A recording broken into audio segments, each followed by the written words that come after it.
Welcome back to Shemsuniverse. So today, guys, we're going to discuss the relationship between Scorpio and Scorpio. So Scorpio's compatibility with other signs has been interesting. You guys have heard Scorpio's compatibility from everything before it so far. Scorpio is a very sexual sign. It's all about the underground, the passion. It's represented by Pluto. It used to be controlled by Mars, considered. Astrologers have changed their mind. I still strongly believe that Mars has a very tight hold on Scorpio, and it does behave in more of a fire than even a water sign. It has the emotional depth, receptivity, and the intuition of a water sign for sure, but the way in which it uses its psychic gifts is none akin to like Aries or even Leo. They're very, very strong. It helps that they're, of course, a fixed sign, and they're definitely able to really delve deep into life matters such as business, relationships, and just the whole idea of social manipulation. And they really are the best at it. Arguably, right now, if you go on a lot of different blogs and forums, Scorpio is considered the number one strongest sign in the zodiac spectrum all across the board. It's always a debate between Leo and Scorpio. These guys are very powerful, and they have a very, very powerful influence on the people around them and how things go in the world. So let's get more into that today. So, an intimate relationship between Scorpio and Scorpio, it's about 65%.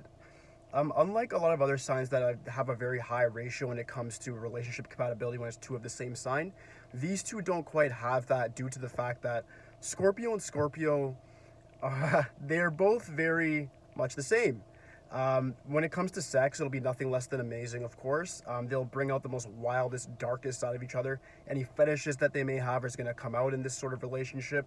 There's going to be no boundaries here. It's definitely great for hookups, but when it comes to a long-term relationship, it's what you would almost call toxic.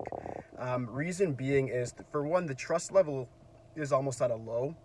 The reason being here is communication between two people that always want control is going to be manipulative. This is a very Machiavellian relationship. What you needed when you have two Scorpios is sort of a common goal. You guys both need to be looking for like a position in a company, or to buy a house, or to buy an expensive vehicle.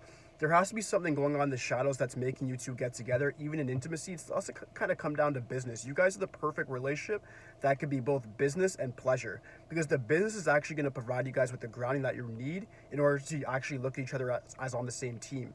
If that's not there, you guys are going to manipulate each other.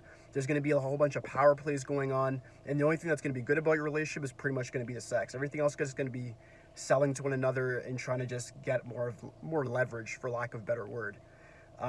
The communication style between these two can be very dark, very rigid as well. A lot of the time, Scorpios, when they're together, energy level wise, they actually end up draining each other. The reason being is because they finally met their match. It's one of those where you finally really met somebody who really can keep up with you, who can read you very well, and you always have to be on your P's and Q's. If you're sleeping with this person every day and waking up and seeing them, that's going to be quite exhausting.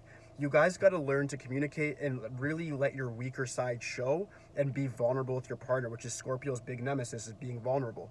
But you guys have to be vulnerable in order to actually have your relationship ascend and reach that point where you guys' energy levels are not depreciating when you're together. If you can get that level of trust with one another, your relationship would go, from my opinion, from that 65% echelon to 99% is going to work. Because once you have these two things, the business grounding, meaning a common goal of some sort, most likely economically in this modern time, and then your communication is A1, meaning you guys are actually communicating and being vulnerable with each other, whether that be in a logical way or the emotional way.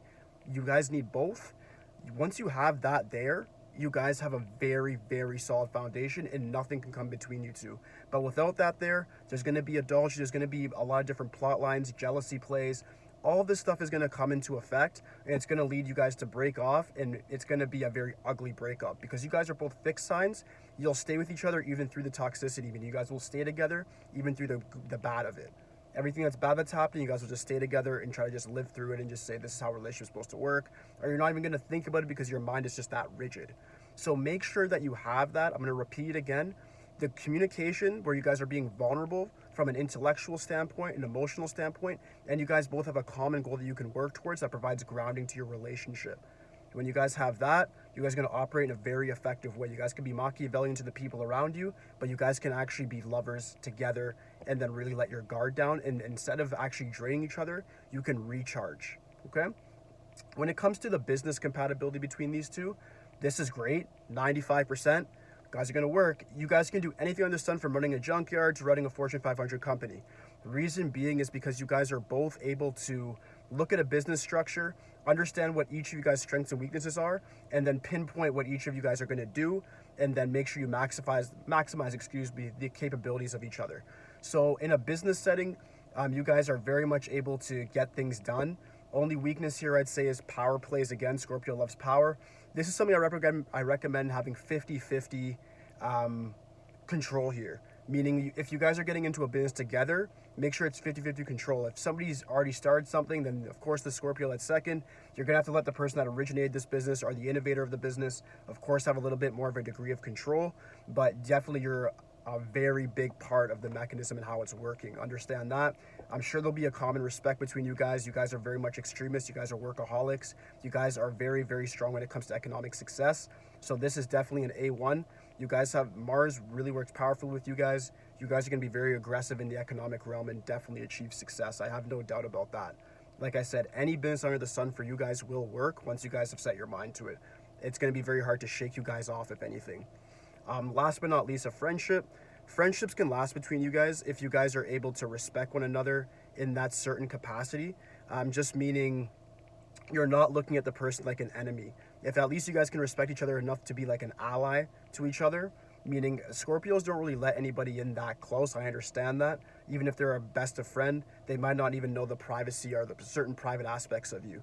That's completely understandable, but as long as there's a common respect there, you guys aren't lying belligerently to each other, the friendship should last just fine. I would say 90% of the time this is definitely going to work. You guys know who to respect and who not to respect, and you understand like how to actually treat people. So for the most part, this definitely works out, and it'll be for the common good between the both of you. But aside from that, that should conclude this video, guys. I'm going to be definitely explaining more about Scorpio in these coming videos and how it relates with Sagittarius, Capricorn, Aquarius, and Pisces. And it's going to be quite an interesting next chapter. But if you guys have any questions whatsoever, just please leave it in the comments for me. Aside from that, guys, like, subscribe. Holla me. That's it for today, guys. Peace.